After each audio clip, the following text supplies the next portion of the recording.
Total tractor genuine है, वलैती उसमें नहीं होंदा, बंदा खोल के चेक करा दे। कितनी है मंगदे पे डिमांड इस दी मुनासिब है जदा तुसी राबता। वीडियो शुरू। बिस्मिल्लाहिर्रहमानिर्रहीम, अस्सलाम वालेकुम। की हाल चाल है? उम्मीद है ठीक ठाक, फिट फाट राजी खुश हो। काशिफ भट्ट है एक नवी वीडियो दे नाल हाजिर अपने चैनल KWP व्लॉग। तो फोर्ड 3000 यार 3000 तो तुहानू रिव्यू करेंदे उत्ते आया तो उत्ते आवन दा इक्को मकसद, गड्डी अपनी अखी नाल वेखनी है, अपनी जबान दा एतमाद तुहानू देना है इंशाअल्लाह। उत्ते उसो जेहड़ी गल करेसा वो गल गड्डी दे विचों भी लभसी, उत्तों भी लभसी, मालिक दी भी उवा गल लभसी। आ जाओ तुहानू रिव्यू कराइए। रिव्यू करावन दे नाल नाल जितनियां गल्लां हैं वो मालिक दी जबानों तुहानू दसेंदे आ। गल आया भाई ट्रैक्टर दे शो होवन दी डेट 75 मॉडल ट्रैक्टर है ते बाकी 19 तरीक पहला महीना 75, मतलब कि तसल्ली नाल 75 मॉडल ट्रैक्टर है। 3000 दा अपना पिछला हिस्सा बॉडी गार्ड गोल जेहड़े बिरामा हुण ताईं 3000 रखे उन्होंने पता है भी 3000 दे 75 मॉडल दे केड़े बॉडी गार्ड आए होण।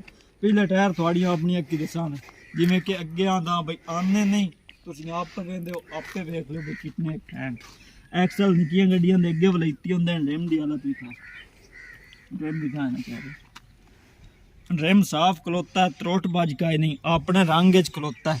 जेहड़ी कंडीशन है वो तुसी स्क्रीन ते पर देख। पिछले हिस्से दी अगर असं नॉर्मल गल करिए तो किदों ट्यूबां चो त्रोट का ही नहीं, किसी नक्के ते नहीं बुरे होया, किदों भी कोई मसला मसाइल कोई नहीं सुन। बाकी PTO ट्रैक्टर दी चालू है। थोड़ा जिहा ना एवं जगह थोड़ी जी बुरी हुई है, लेकिन इस चीज़ चू कदी अज तई मैं तो नहीं मालूम होंदा मोबाइल कड्ढिया उस या कोई रोला उस लिंकां अपनियां ट्रैक्टर दी खलोतियां 3000 दियां भी खा ओरिजिनल लिंकां दी निशानी ने जेहड़ा कोई बिरा लेना चाहो वो तुसी वेख के लव यार। बाकी हिस्सा चेंज होया हुआ ये अपना नहीं ट्रैक्टर का मेरे ख्याल है तो नहीं, तो बाकी तसल्ली करने वाली गल है। और आ जाओ सीट लगी हुई है, हुक आई नहीं ट्रैक्टर नूं ते बंपर भी कोई नहीं, बंपर है बंपर भी कोई नहीं ट्रैक्टर के नाल। सिंगल लीवर मतलब कि अपने अंडराले टापे ट्रैक्टर खलोता है। गेयर हिस्से दा बिल्कुल जैन मनो से ट्रैक्टर किसी किस्म का गेयर हिस्से का कोई मसला ना उसी। ब्रेक जितनियां निक्कियां ट्रैक्टर दियां लगदियां उतनियां इंदियां ही लगदियां बेहतरीन, मतलब जितनियां लगदियां निक्कियां दियां तुहानू भी पता है तो सानू भी पता है। बाकी ट्रैक्टर दी शो दा रंग इस साइड लू थोड़ा जिहा होरवें पर दिसींदा, पहली साइड लू होरवें, इस साइड लू होरवें दिसीवन दी मेन वजह टापा तुहानू पता है खोल के रखी सकदा है, पहला नहीं रखी सकदा, वो थोड़ी जी वजह है। बाकी डीजल पंप दा ट्रैक्टर डीजल पंप लू किसी किस्म की कोई ज्यादती नहीं, जितना एक फोर्ड चल सकता है ना डीजल पंप, मतलब जितना एक डीजल की एवरेज देंदा उतनी ही एवरेज। बुलाक बिल्कुल साफ, किदूं कोई त्रोटबाज बुलाक कहीं नहीं, साफ सुथरा VIP कंडीशन ए आले गुटके वी हैंड ते बाकी नंबर भी खावन की लोड़ का नहीं। थोड़ा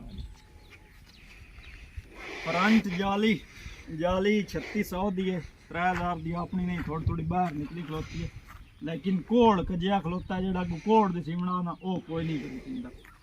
बीमा मेरे ख्याल लेसियन ओरिजिनल नहीं है बीमा। तो बाकी जनरेटर ट्रैक्टर का थोड़ा जिहा में मसला इसूं हो सकता है तो कि लुप्पी ढिली होवे या कोई विचों फॉल्ट होवे, वो चेक करावन वाला है, तसल्ली काई नहीं।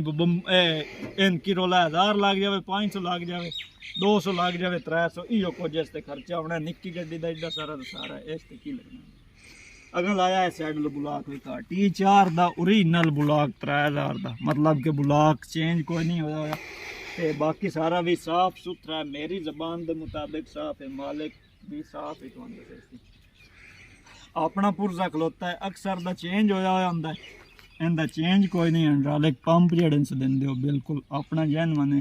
सलेंसर की गल करिए तो ये अगर तुम सलेंसर आज मार्केट असी खोल के वेच छड़िए ना तो कमो पेश 50 तो उतना बिक सी, क्योंकि थोड़ा जिहा आए टुचिंग हुई पर मोड़ भी है 50 का है। अगर ये सारा अपना अपना होंदा ना सलेंसर, मतलब ये टुचिंग ना हुई होंदी तो ये कमो पेश जावे लाख के करीब। अज असी इनकी कीमत 50 चलेंगे। बाकी सारा कुछ भी ट्रैक्टर तुहानू भी खाया है, रह गई मालिक को पुछण की गल। हिस्सा आगे भी गेयर वाला हिस्सा अपना खलोता ही ने मुड़े ना क्या रुपये गलत बयानी की। सारा कोई ट्रैक्टर जितना का बैटरी उसाका दी पई ने अपनी ਲੇਕਿਨ ਤੁਹਾਨੂੰ ਅੱਗੇ ਦੱਸਿਆ ਵੀ ਇਸ ਦਾ ਜਿਹੜਾ ਹੈ ਨਾ ਉਹ ਪਹਿਲਾ ਜਨਰੇਟਰ ਵਾਲਾ ਸਿਸਟਮ ਉਸ ਦੀ ਥੋੜੀ ਜਿਹੀ ਲੁੱਪੀ ਜਾਂ ਕੋਈ ਤਾਰ ਸ਼ਾਰ ਢਿੱਲੀ ਹੋਰ ਉਹਨੂੰ ਹੀ ਰੋਲਰ ਰੱਪਾ ਕੋਈ ਨਹੀਂ, ਜਿਸ ਦੀ ਵਜ੍ਹਾ ਤੋਂ ਇਸ ਦੀ ਚਾਰਜਿੰਗ ਥੋੜੀ ਜਿਹੀ ਘੱਟ ਹੈ। ਮੈਂ ਥੋੜਾ ਜਿਹਾ ਰੇੜ ਤੇ ਖਲੋਤਾ ਧੱਕਾ ਲੱਗਾ ਸੀ ਤੇ ਇਹ ਸਟਾਰਟ ਹੋ ਜਾਂਦਾ। ਅਗਲੇ ਟਾਇਰਾਂ ਦੀ ਗੱਲ ਕਰਾਂ, ਅਗਲੇ ਟਾਇਰ ਵੀ ਚੰਗੇ ਖਲੋਤੇ ਹਨ, मतलब ਕਿ 3000 ਦੀ ਹਸੀਅਤ ਨਾਲ ਅਗਲੇ ਟਾਇਰ ਚੰਗੇ ਹਨ। ਰਿਮਾਂ ਦੀ ਕੰਡੀਸ਼ਨ ਲਗਾ ਨੇੜੇ ਹੋ ਕੇ ਵੀ ਕਾਚ। ਦੂਆ ਟਾਇਰ ਵੀ ਤਕਰੀਬਨ ਇਸੇ ਦੇ ਨਾਲ ਦਾ ਜਿਹੜਾ ਆ ਪੁਰਜ਼ਾ ਲੱਗਾ ਹੋਇਆ ਨਾ, ਇਹ ਆਪਣਾ ਨਹੀਂ, ਇਹ ਡੰਪਰ ਵਾਲਾ ਲੱਗਾ ਹੋਇਆ ਇਹਨੇ। ਡੰਪਰ ਵਾਲੇ ਮਾੜੇ ਨਹੀਂ ਹੁੰਦੇ, ਲੇਕਿਨ ਇਹ ਨਿੱਕੀ ਗੱਡੀ ਕਾਣੇ ਬੈਸਟ ਰਹਿੰਦਾ ਆਪਣੇ ਨਾਲੋਂ ਵੀ। ट्रैक्टर जितना का तुम तकरीबन दिखा छड़िया, बाकी गल्लां मालिक कोल पुछांगे। बिचू जेड़ी गल है सच है, मालिक कोल पहुंच के तुम दसेंदे आओ मेरे नाल।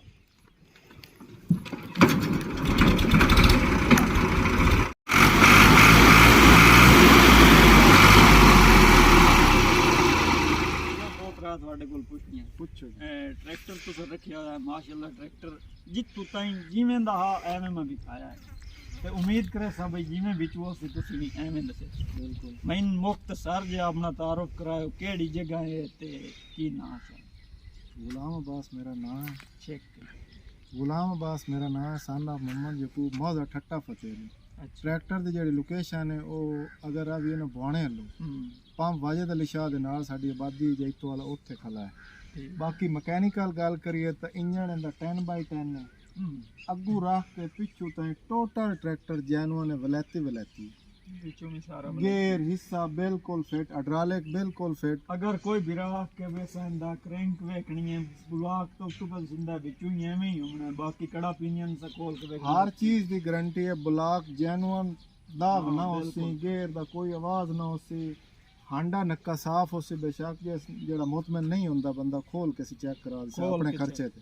ਖਰਚਾ ਉਨਾਂਦਾ ਹੋਸੀ ਚੈੱਕ ਕੇ ਕਰੇ ਬਿਲਕੁਲ। ਅਗਰ ਉਹ ਚੀਜ਼ ਨਾ ਨਿਕਲ ਸੀ ਤਾਂ ਮੋੜ ਖਰਚਾ ਇਹ ਦੇ। ਬਾਕੀ ਗੱਲ ਰਹੀ ਉਸਤਾਦ ਜੀ ਇਸ ਦੀ, ਤੁਸੀਂ ਗੱਲ ਕਰੇ ਸੋ ਜਿਹੜਾ ਕੋਈ ਰਾਬਤਾ ਸ਼ਾਬਤਾ ਕਰੇ ਸੀ ਤੁਹਾਡੇ ਨਾਲ, ਇਹ ਆਪਣਾ ਰਾਬਤਾ ਨੰਬਰ ਦੇ ਛੱਡੋ ਵੀਡੀਓ 'ਚ ਜੀ। ਰਾਬਤਾ ਨੰਬਰ 0345 77 99 287। ਮੈਂ ਰਾਬਤਾ ਨੰਬਰ ਸਕਰੀਨ ਤੇ ਚਲਾ ਛੱਡਿਆ। ਬਾਕੀ ਲੋਕੇਸ਼ਨ ਦਾ ਤੁਹਾਨੂੰ ਪਤਾ ਲੱਗ ਗਿਆ, ਜਿਹੜੀ ਕਿ ਗੱਲ ਨਾ ਆਵੇ ਸਮਝ ਉਹ ਇਹਨਾਂ ਦੇ ਕੋਲ ਪਹੁੰਚ ਲੈਣੀ। ਹੁਣ ਵੱਡੀ ਗੱਲ ਮੈਂ ਛੱਡੀ ਜਾਂਦਾ ਡਿਮਾਂਡ ਵਾਲੀ, ਕਿਉਂ ਪਿਆ ਛੱਡਦਾ ਇਹਨਾਂ ਦੇ ਉੱਤੇ? ਇਹ ਵੇਖਣ ਵਾਲੇ ਆਂਦੇ ਯਾਰ ਡਿਮਾਂਡ ਇਹ ਮੁਨਾਸਿਬ ਪਰ ਮੰਗਦੇ ਨੇ, ਮੈਨੂੰ ਪਤਾ ਹੈ ਕਿੰਨੀ ਮੰਗਦੇ ਪਏ। ਡਿਮਾਂਡ ਇਸ ਦੀ ਮੁਨਾਸਿਬ ਹੈ। ਜਦੋਂ ਤੁਸੀਂ ਰਾਬਤਾ ਕਰੇ ਸੋ ਆਪਣੀ ਡਿਮਾਂਡ ਤੁਸੀਂ ਇਹਨਾਂ ਨੂੰ ਦੱਸੇ ਸੋ, ਇਹਨਾਂ ਦੇ ਸ਼ਾਇਦ ਹੋ ਸਕਦਾ ਵਾਰੇ ਤੁਹਾਡੀ ਡਿਮਾਂਡ ਆ ਜਾਵੇ। ਬਾਕੀ ਇਹਨਾਂ ਨਾਲ ਰਾਬਤਾ ਸ਼ਾਬਤਾ ਕਰਕੇ ਤੁਸੀਂ ਇਹਨਾਂ ਦੇ ਕੋਲ ਮਜ਼ੀਦ ਪਹੁੰਚ ਲੈਣਾ ਬਈ ਕੀ ਮੰਗਦੇ ਪਏ ਹੋ ਜਾਂ ਕੀ ਨਹੀਂ ਮੰਗਦੇ ਪਏ। ਉਮੀਦ ਹੈ ਅੱਜ ਨਿੱਕੀ ਜਿਹੀ ਰਿਵਿਊ ਵੀਡੀਓ ਤੁਹਾਨੂੰ ਪਸੰਦ ਆਈ ਹੋਸੀ। ਤੁਸੀਂ ਅਸੀਂ ਮਿਲਸਾਂ ਆਉਣ ਵਾਲੀ ਅਗਲੀ ਵੀਡੀਓ ਚਿੱਤਣ ਤਾਈਂ। ਅੱਲਾ।